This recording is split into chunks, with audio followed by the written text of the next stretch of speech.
देखिए, यहाँ दो हस्तियां हैं भाजपा के लिए। मोदी जी आ रहे हैं, अमित शाह आ रहे हैं, और पूरे के पूरे केंद्रीय कैबिनेट के जो सीनियर लोग हैं वो यहाँ अपना वो कर रहे हैं, और साथ में योगी जी को भी साथ में लाया, जैसे कि आपने ये कहा है। लेकिन प्रियंका गांधी और मोदी जी के दोनों के लिए जितना क्राउड आ रहा है, जितनी भीड़ जुटाई जा रही है, या जितनी भीड़ अपने आप आ रही है, उसमें ये देखने को मिल रहा है कि जो यंग तबका है, युवा है, युवा लोग प्रियंका गांधी की उसमें बहुत ज्यादा लोग आ रहे हैं, और उनको कोई ला नहीं रहा, वो खुद ब खुद आ रहे हैं।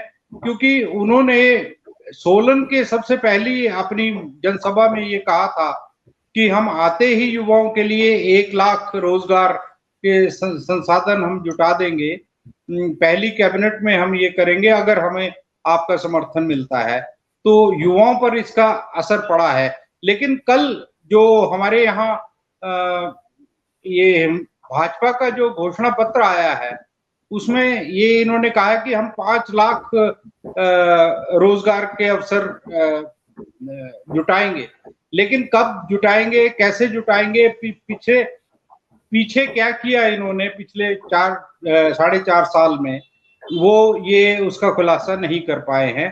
बल्कि रोजगार के साधन जो कोविड ने खत्म किए हैं, उनको भी वो उसका भी कोई पूरक नहीं दे पाए। और जहां तक स्टार्टअप्स की बात है कि 900 करोड़ का हम स्टार्टअप ये बनाएंगे, इनको करेंगे, तो ये जो है स्थानीय मुद्दों को लेकर मोदी जी ज्यादा नहीं बोल पा रहे। वो सिर्फ इतना कर पा रहे हैं कि लोगों को, कॉमन लोगों को अपने साथ जोड़ने के लिए वो जैसे कुछ गिमिक्स खेलते हैं, कि किसी चने वाले का नाम ले दिया, किसी चौकीदार का नाम ले दिया, किसी रेस्ट हाउस के चौकीदार का नाम दे दिया, खानसामे का नाम ले लिया। तो इस तरह से वो मोदी जी उनको रिझाने की कोशिश कर रहे हैं। लेकिन आम जनता पर आज तक क्या हुआ है, वो हिमाचल के लोगों को, वो कहते तो है कि हिमाचल से मैं जुड़ा हूँ, हिमाचल में 4 साल मैंने काम किया है, 5 साल मैं यहाँ बहुत नजदीक से भाजपा को देखा है, लोगों को देखा है, लोगों को जाना है। लेकिन उधर प्रियंका गांधी जो कहती हैं कि मैं तो यहाँ बस गई हूँ और मैं अब हिमाचली हो गई हूँ, और शिमला के पास चरावड़ा में मैंने अपना मकान बना लिया है, और मैं अब हिमाचल में ही रहती हूँ। जब भी मुझे मौका मिलता है मैं यहाँ आती हूँ, समय बिताती हूँ, लोगों के साथ मिलती हूँ, उनकी समस्याओं को जानती हूँ। इन चीजों का मतलब जिस तरह से उनको भुनाना चाहिए इस बात को, वो भुना नहीं पा रही हैं। लेकिन फिर भी वो इसका जिक्र जरूर करती हैं कि वो हिमाचली हैं। और जहां तक भीड़ जुटाने की बात है, अपेक्षाकृत दोनों की भीड़ बराबर रहती है। और जहां तक मुद्दों की बात है, मुद्दों में कांग्रेस अब आगे आ गई है। कल एक मूव चलाई है भाजपा ने अपने घोषणा पत्र में, जिसको संकल्प पत्र वो बोलते हैं।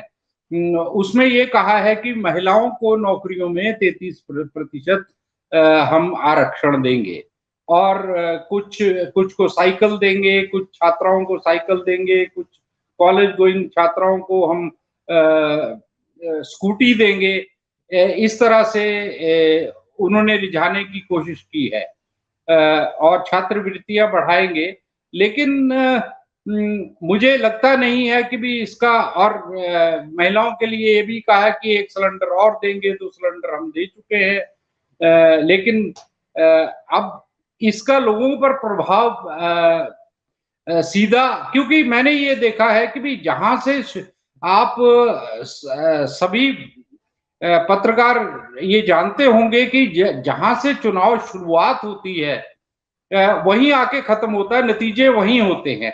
जो लोगों ने मन बना लिया होता है, लगभग नतीजे वहीं निकलते हैं। इसीलिए जो पहले के सर्वेक्षण होते हैं, उसी के मुताबिक बीच में सर्वेक्षण बदलते हैं कि जी अब वो आगे हो गया है, वो पीछे रह गया है।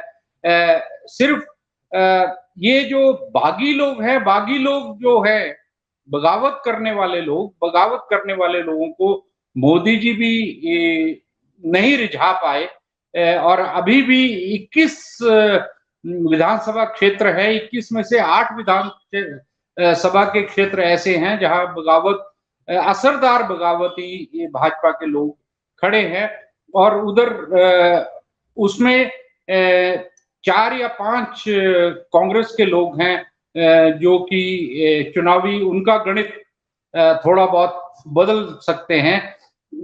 और उसमें ये हो सकता है कि भी कांग्रेस आए या ना आए, और प्रियंका गांधी भी उसको नहीं रिझा पाई क्योंकि खेमे अलग अलग है। पहले प्रियंका गांधी हिमाचल के मामलों में दखल नहीं देती थी। प्रियंका गांधी इसी बार हिमाचल के जो कांग्रेस के लोग हैं, कांग्रेस के नेता हैं, उनके साथ इंटरेक्शन उन्होंने किया है, उनके साथ वो मिली जुली हैं, उनको हिमाचल के मुद्दों का पता लगा है और उनको वो स्पष्ट तौर पर बताती हैं कि भी किस तरह से हमने इसको आगे बढ़ाना है और क्या है। वो डायरेक्शन भी देती हैं। आप अपने होने वाले, अगर वो सत्ता में आते हैं लोग, उनको ये कहती हैं कि भी ये हमारी सरकार, जो कांग्रेस की सरकार है, ये करेगी। लेकिन जो प्रभावशाली और लोग हैं कांग्रेस के, वो अभी आकर इस तरह से, आनंद शर्मा है, आनंद शर्मा एक इम्प्रेसिव भाषण देते हैं, लेकिन उस तरह से नहीं दे पाते जिस तरह से पब्लिक स्पीकिंग में वो लोगों के मुद्दों को वो उभार पाए। हाँ, वो यही कहते हैं कि भी हाँ, मुझे नहीं पता है कि फंड कहाँ से आएंगे, लेकिन जिन्होंने मैनिफेस्टो बनाया है उन्होंने इस चीज को देखा है। ये अक्सर उनकी एक मानसिकता ये रही है कि वो थोड़ा सा ऐसा लगते हैं कि अपने भाषण में कि वो पार्टी से थोड़ा बहुत नाराज जरूर हैं। उनको शायद ये लगता है कि भी वो मुख्यमंत्री की दौड़ में नहीं है। तो ये कुछ मुद्दे, पार्टी के अंदरूनी मुद्दे भी सरफेस पे आ रहे हैं, लेकिन उसका कमोवेश लोगों पर कोई खास असर नहीं पड़ेगा, ये मैं कहता हूं। हाँ, एक बात जरूर है कि भी कांग्रेस और भाजपा के बीच में यह है कि भाजपा के नेता, अगर मीडिया सेंटर की बात करें आप, मीडिया सेंटर सबने बनाए हैं, दोनों ने बनाए हैं, लेकिन कांग्रेस के मीडिया सेंटर का जो रिस्पांस है वो ज्यादा अच्छा है बनिस्बत की भाजपा के मीडिया सेंटर से। भाजपा के मीडिया सेंटर के लोग मीडिया वालों से ज्यादा नहीं है, वो सिर्फ अपने जो अपने उनके बड़े नेता आते हैं उनकी प्रेस कॉन्फ्रेंसेस करवा देते हैं। लेकिन अगर इंडिविजुअली किसी ने पूछना हो, किसी पत्रकार ने कोई फीडबैक लेना हो किस तरह से, और इनके कार्यालयों में देखा जाए तो कांग्रेस के कार्यालय में ज्यादा भीड़ नजर आती है। भाजपा के कार्यालय के जो चुनावी कार्यालय मुख्यालय शिमला में है उसमें कम भीड़ नजर आती है, ये हमने देखा है। और प्रचार का जहां तक ये है कि प्रचार बराबरी का चल रहा है, दोनों तरफ से प्रचार गर्म हुआ है। भाजपा के लोग अधिक जो बड़े नेता है वो आ रहे हैं क्योंकि उनके पास रिसोर्सेज ज्यादा लग रहे हैं, और रिसोर्सेज है भी, दिख रहा है कि रिसोर्सेज उनके पास ज्यादा है। लेकिन कांग्रेस भी अपने आप को पीछे नहीं छोड़ पा रही इसमें, और वो ये कहते हैं कि भी आखिरी 3-4 दिनों में हम अपने रिसोर्सेज का पूरा इस्तेमाल करेंगे। ये कमोवेश इस समय स्थिति चल रही है।